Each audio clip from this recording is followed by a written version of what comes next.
I tried to really fit in, assimilate in a way that I had to kind of let go of what I thought very important to me.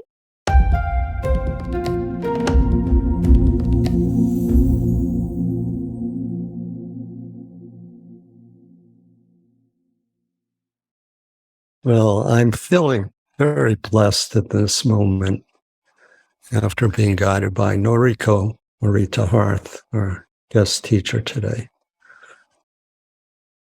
It strikes me that in these views from the field sessions, I start out by reading people's biographies a little bit to introduce them. And we're so much more than what gets written, submitted to me on a professional level and even a personal level. And Noriko in particular, who I know very well from being an office mate at the UC San Diego Center for Mindfulness, is so much more than what I could read in terms of stating you, Noriko, being the managing director of the center. In so many ways, you're the glue that keeps the center together, that allows it to function at the level that it has when I was there at the managing director, and certainly since then. Steve Hickman, our old boss, our old executive director, is now the COO of the Compassion Coalition, Global Compassion Coalition. And we were talking a few weeks ago about how every organization needs the Noriko. And I can't think of a greater compliment. So welcome again, and thank you so much for being open to being in our session today. I am going to drop down into a very brief bit about your biography. And as I mentioned, you're the UC San Diego Center for Mindfulness Managing Director, and that includes the Mindfulness-Based Professional Training Institute. And when I think back of all of the training retreats that you've put together, all of the people who you had to coordinate to show up at those retreats, and all of the teacher trainings that we've had over the years, just a lot of credit to you. It's been an amazing job and a work of love beyond the actual responsibility and the position. And you're a certified mindfulness-based stress reduction teacher, and also, of course, a certified self-compassion teacher. And along with that, you've now grown into becoming very involved in teacher trainings that are going on at the center. And I had the great pleasure of going to Japan with you at one point, where we held a Navigating Life's Challenges training. And it's an experience of my life that I'll never forget. And all of the wonderful times and the fun we had and the food. So I think back of all of those things. And like I said at the beginning, you're so much more than that. For instance, how many pets do you have? How many animals, which are like children, I know, to you? We have 2 dogs and 3 cats. 2 dogs and 3 cats. It's quite a brew of critters. One last accolade I'd like to bestow on you. There are some teachers that you feel an embodied, autonomous-centered presence when you walk into the room. It's just, there's something there that is very grounded, centered, caring, compassionate, that embodies all of the attitudinal foundations and more. And you have that. And I've always felt that from you, and been incredibly moved by your presence, as I just was in the opening meditation. So I want to let everybody know that that's the kind of teacher you are. So Noriko, having said all of that, how do you feel about your current state of teaching and teacher training? Well, thank you, Allan, for the introduction. So the current, you're asking current status. I must say, I mean, as a center or personally? Both. Personally, I feel that I feel grateful to be where I am after taking the very first 8-week MBSR with you, Lorraine, and Alessandro was January 2013. And then went on to take the MSc and then take the teacher training and, being mentored by you and for MBSI and others for MSc. And so after that, I'm grateful where I am, which means I am teaching 8-week MBSR, both 8-week MBSR and MSc. And as you mentioned, that I'm now more involved in the teacher training of MBSR and mentorship for both MBSR and MSc.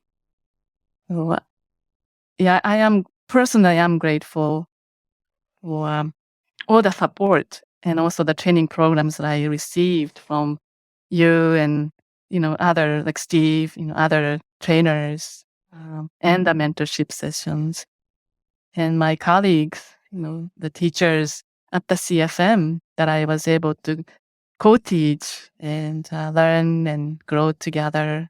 So I'm very grateful. Yes, and I recall how you'd be at the computer at the center listening to many a Dharma talk. So I'm just curious, where are you in terms of your Dharmic trainings and looking into the deeper depths of the roots of this work? I have not done like a formal training. Like I wanted to. Once I was thinking of signing up for, I think it was like a 2 to 3 year, Dharma. I forget the name, but at the Spit Rock, I was really interested in pursuing, but I haven't been able to do that yet. But I have been, and of course, listening to Dharma talks, and just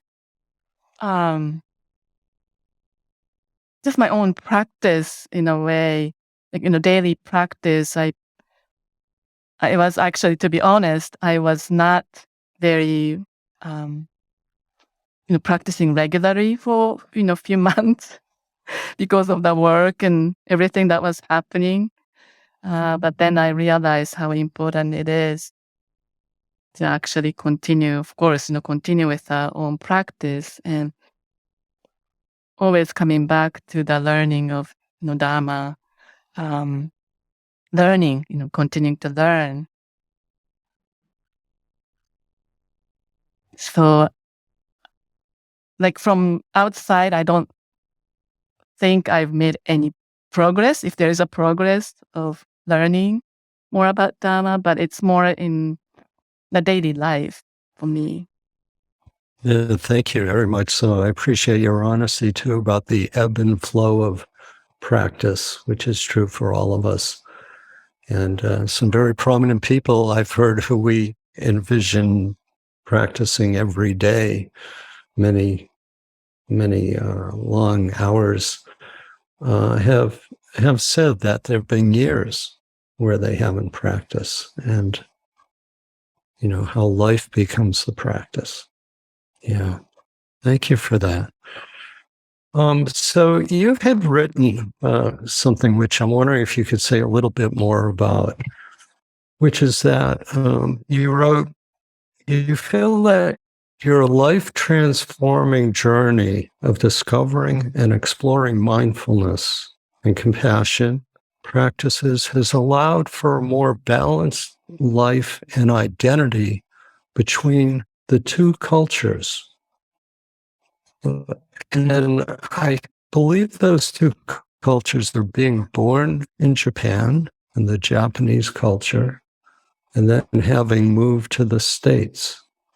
So if you could say more about that, how do you experience the balance between these two cultures? And I'll let you define what those cultures are from the transformative journey you've taken through your exploration of mindfulness practice. Yes, I did write that. And but that's a big question, actually. Yeah. So, yes, I was born in Japan, and I came here to the States when I was 20. And I've been here since, except a couple years that I went back and lived in Japan for 3 years. But I've been here more than 35 years. So this has become my home as well. But in the beginning, when I moved here by myself, not speaking any language, in much English, it was a culture shock. And I just, I reflect on those days that I struggled so much, just like any other people who might come to the States, move to the States without knowing much, the culture or the language or people. I tried to really fit in, assimilate. So in a way that I had to kind of let go of what I thought very important to me. And I can't really say this in the words, more like the mentally, I had to let go of how I was or how I communicate with people or how I present myself. I tried to really fit in. And even with that effort, I was, um, I did not look the same as majority of people, white people where I was in the beginning. And of course, I experienced racism or discrimination and culture shock. But when I began to learn mindfulness, first word came to me, I was like, oh, I know this. I did not know anything about mindfulness until like 2011, 2012. And when I started, searching, I was just amazed. Like, I know, I understand this because this exists in our culture in Japan. So when I started learning mindfulness, I began to able to allow myself to bring back a little bit of how I was or how I communicate myself, how I present myself. And you might ask, well, what is that? And it's hard to describe, but even just really just a little bit of an example when we learn about the insight dialogue or communication style. Some people might perceive me or maybe in general Asian people passive aggressive. And I talked about this with my husband, but we are not. I'm not. I was not trying to be passive aggressive, but I might be perceived as passive aggressive. So when I learned about the insight dialogue and the communication style, it was interesting for me to kind of go through those different style where I am more comfortable and where I want to be more comfortable as I live here in the States. Well, I think you are. There's a part of it that rings familiar to me, and how when we bring mindfulness back to cultures where it existed, like India, Japan, China, the East, there's an irony to it and there's a rediscovery to it. The irony for us and the rediscovery for people who are living it already, but maybe living it in a way that's not seen in certain ways. And I think that's what maybe you're speaking to a little bit. It's like coming home to what's already home. Yes. Yes. And then applying it to communications. That's interesting that you had that insight through insight dialogue. Maybe a misperception of how you were being perceived by other people as a person of color. It's interesting for me. And I think we'll be talking more about that too as we continue looking into the work that you're engaged in at the center around that. And what year did you say that you moved to the U.S.?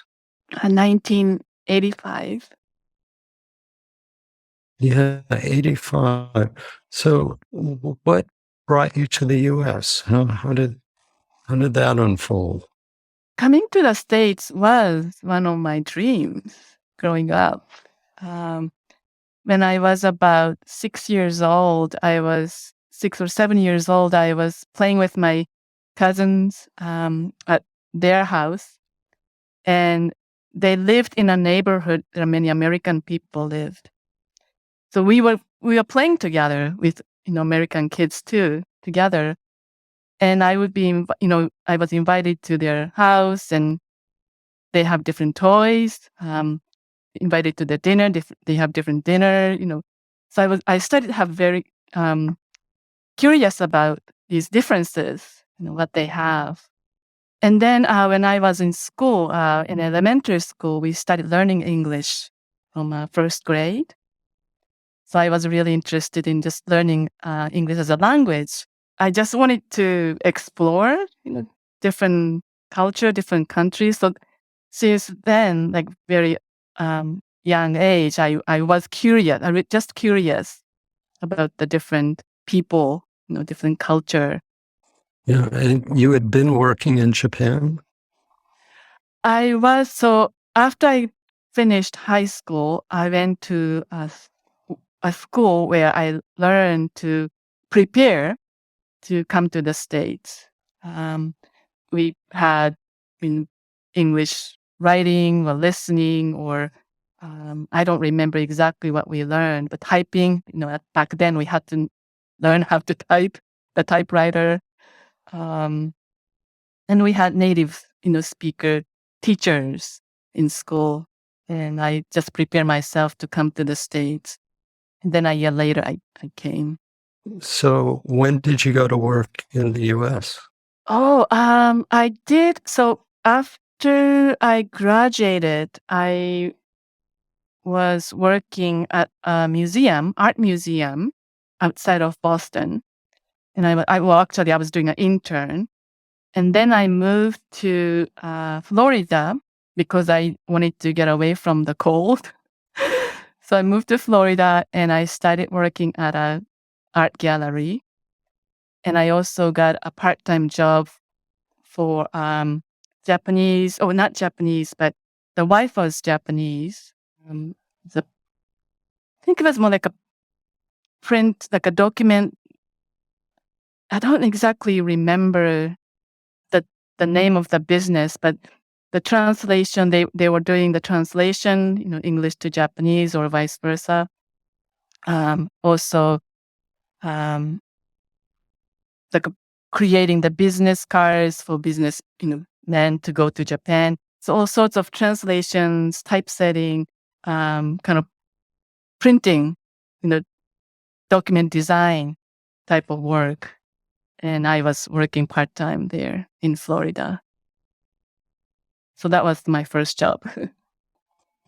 Right. And at that point, did you experience any kind of discrimination or anything like that around? I don't remember. When I was in Florida, when I was in college, I may have. I did when I was so. Just I have to come back a little bit. When I was freshman, I was in New Hampshire, and that at that time, yes, I did. I remember. And then I transferred to another college outside of Boston, and I don't remember much about that in Florida. I don't remember much, probably, but not in a way that I remember from the freshman year when I lived in New Hampshire. Okay. I ask as kind of an underlying theme that's going to lead to, your interests now. So maybe you can see that, but I think it might be worth saying for those who don't know what you're involved in at this point, which we're moving towards. So how would you like to move towards your work life and your life in the U.S. and landing at UCSD? So after I left the work in Florida because of my visa, I had to go back to Japan. And then I still wanted to come back. So I was working in Japan, and I also came to visit to look for a job in Boston. And I found a small Japanese publishing company in Boston, and I got the job, and I waited to get a visa, and I came back. So after I lived in Boston about 10 years, I moved to California.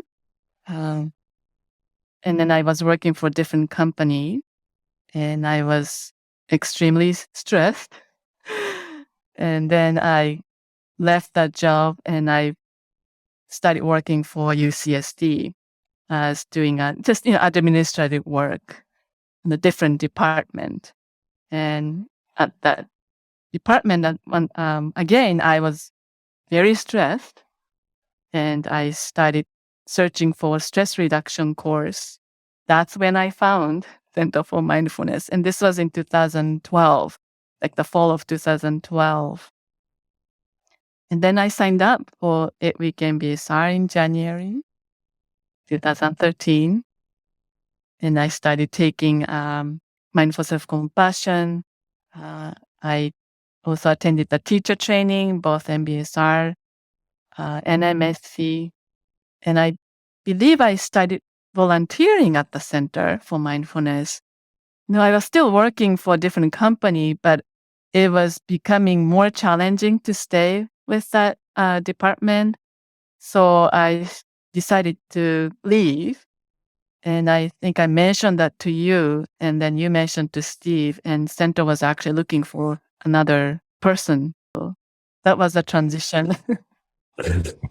You definitely needed the help and the glue to continue to hold things together as we grew, especially with the Bridging the Hearts and Minds of Youth conference that was going on. And I seem to recall that you were in the nursing department, and we were starting to give a lot of CEUs for the nurses, and that's how you and I began interacting quite a bit. Yes, that's right. And you wanted to offer APA, American Psychological Association. Yes. And I started working on that, the application that summer, I remember, as a volunteer.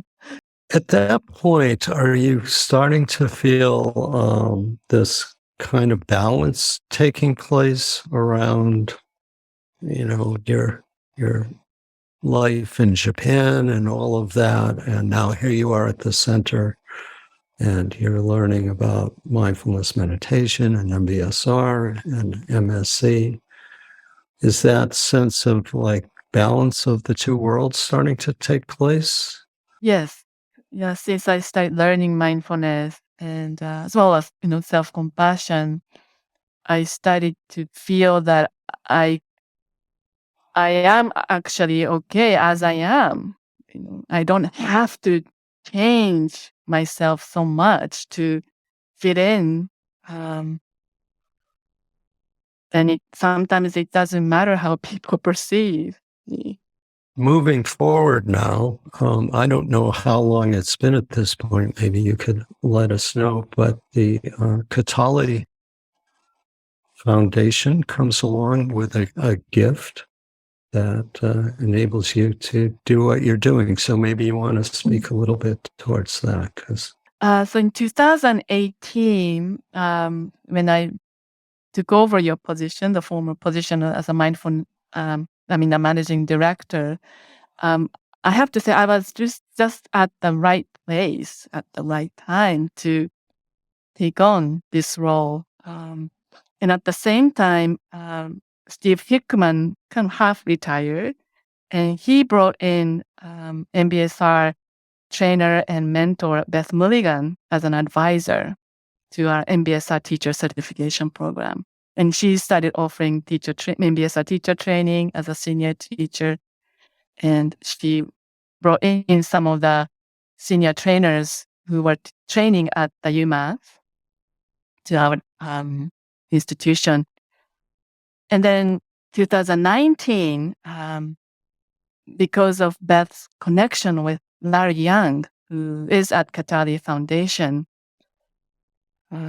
Larry asked Beth, if we have funding, can we train the teachers from diverse community, especially the BIPOC community? And of course, Beth said yes, because we were seeing the, this a lot of whiteness in the teaching team, and even at the teacher training, majority of people white.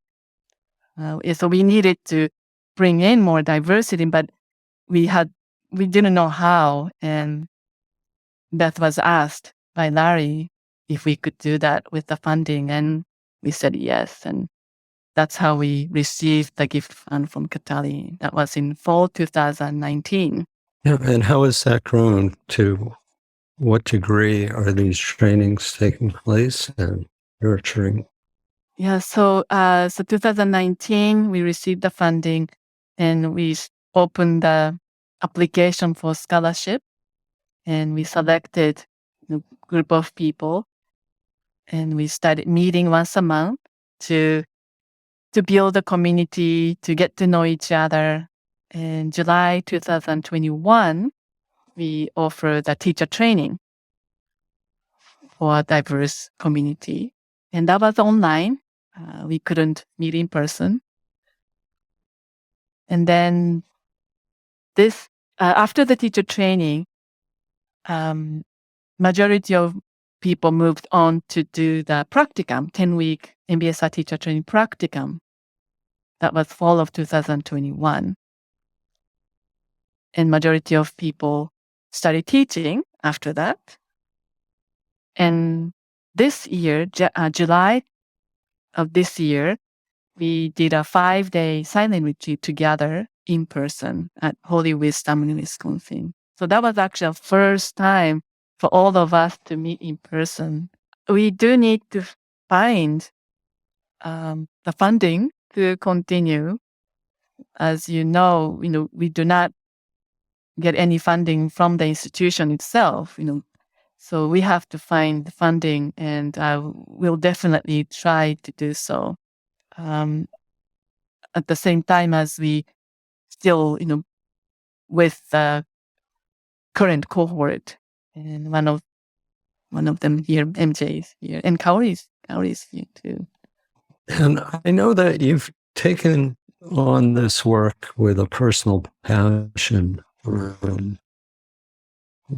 Yourself being a person of color and, experiencing any discrimination that you might have earlier and presently.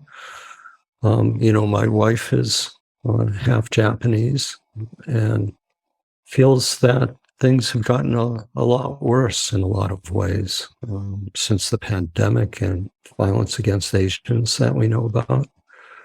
So I'm just wondering, first, personally, how this passion for this is playing out in your life, and maybe a little bit more in a bigger picture view, how you view the society and the way things are going. Another big question.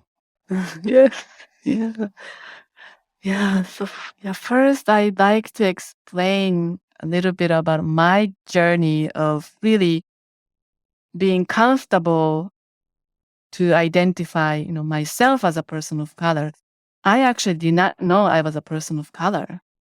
In Japan, there is no word person of color. I am Japanese, and there's no distinction or separation in identity. But I was at one of the retreats at Spit Rock one time, 5 years ago. Actually, no more than that. But anyway, one of the people told me I wasn't a person of color. And I was like, oh, I did not know that. So I started exploring that myself. And in the beginning, I was not even comfortable talking about diversity in a majority of white class. We don't talk about too much in MBSR, but in MSc, we do talk about the diversity, inclusion, equity, and belonging. And I remember I was not comfortable talking about that. And I was not comfortable yet to identify myself as a person of color. So I had to kind of go through some exploration within myself why I don't feel comfortable. But then there was a wish that I want to really feel comfortable expressing myself as a person of color and talking about more diversity, even when majority of participants are white. So that took me a while um, to get here, actually. And I was not by myself. I I felt more comfortable being around and being with people of color to gather, like being comfortable talking about this and bringing up some challenges that we experience in class, as a teacher and as a person, or a human, and just sharing the space and sharing and listening and learning from other folks, who went through the same experience or similar experience. Yeah. That gave me more confidence and trust in myself to really identify myself as a person of color. That's really interesting. And it rings true for me a little bit in recognizing my wife as a person of color. And what about the societal part? I'm still like learning. Um, I was really ignorant about, even though the vocabulary, I'm not, being able to articulate, and I'm still learning to use some of the terms or explain some of the terms or embody some of the things around me. So to be honest, I'm not there yet to really talk about, because I'm still really learning from so many people who've gone through the similar experience. And what I'm doing now is to really listen and reflecting on my experience. So I could be the people who are kind of seem more confident and doing more work, especially on the social justice and all that. Yes, well, I hope your work in that grows. I feel the passion from you. So along with growth, Noriko, any insight you can give us on the growth of the center or any direction? Professional Training Institute programs coming up, things like that. So we've gone through a lot of changes. Some of you may know, well, some teachers are here. So Helen Kalika, we go through a lot of changes especially since 2018. We had different executive director, and each director brought in their very unique perspective and unique direction. And I did enjoy, working with them to expand our center, and especially the mindfulness-based, the professional training institute. However, I need to admit that I was more in charge of the institution side, the professional training side.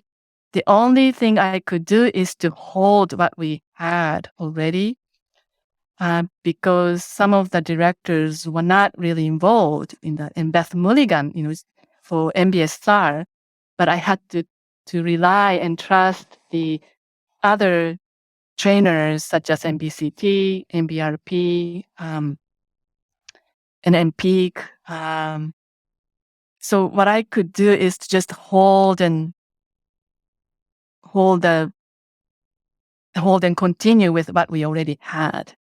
We weren't really expanding. And this year, we welcomed a new director, and she's still acting director, but I hope and I think she will be Cassie Viten. Her passion is also for MBPTI. Her attention is both the group programs and the MBPTI. So I'm actually relieved that she's with me. And she has I think she's bringing in a new direction, but not breaking anything that we had or destroying or closing anything we had. But she's trying to bring in more like a balance of the institution and coming all the trainers kind of together to look at what we have as our certification programs, and if there is any changes that we want to make or we should make, just considering what's going on in our lives. We have seen the decrease of the registrations of the teacher trainings, in addition to group programs. I don't know if people are just so tired of the Zoom. Of course, the Zoom training, that's too much, too long. But then we try to bring in the in-person training, such a small group still. So I don't know where people are, how people feel comfortable coming back to in-person training or even online. It's too much. So we are at a place where we need to really look at what we can do and what we want to do so that we can still continue this certification program for people who need. Appreciate your candidness and your transparency. And I hear this a lot, and the change that's around us and full as that they were before everybody was all zoomed out or whatever that is. So I think we're shifting, and it feels like there's a little bit of a shift to me in the field and directions of some of the centers that are out there. So let's see. It's actually an exciting time. Let's see where the change lands. We don't often see past, as I said at the beginning, our biographies and the little blurbs that we write that get posted and things like that. So thank you for showing your human side and letting us in. And much love, Noriko. We're seeing some hearts on the screen for you. And thank you. Be well.